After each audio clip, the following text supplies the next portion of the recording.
అరట్లకోట గ్రామంలో వేంచేసి ఉన్న శ్రీ శ్రీ శ్రీ శ్రీ ఓరుగుంటాలమ్మ తల్లి జాతర మహోత్సవములు తేదీ 21/8/2025 అనగా గురువారం ఉదయం తీర్థం జరపబడును.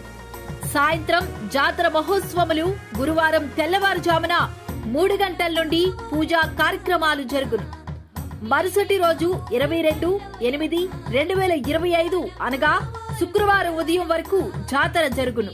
జాతర జరుగు రోజు కార్యక్రమములు: Rishi mike and lighting and A to Z supply, DL Puram వారిచే విద్యుత్ అలంకరణ, MAR ఈవెంట్స్ వైజాగ్ వారిచే డీజే, భీమవరం వారిచే మోహన్ ఆర్కెస్ట్రా, పాయకులపేట రమణ గారిచే బాణాసంచా కాల్పులు, డాన్స్ బేబీ డాన్స్, శక్తి వేషాలు మరియు అఘోరాలు,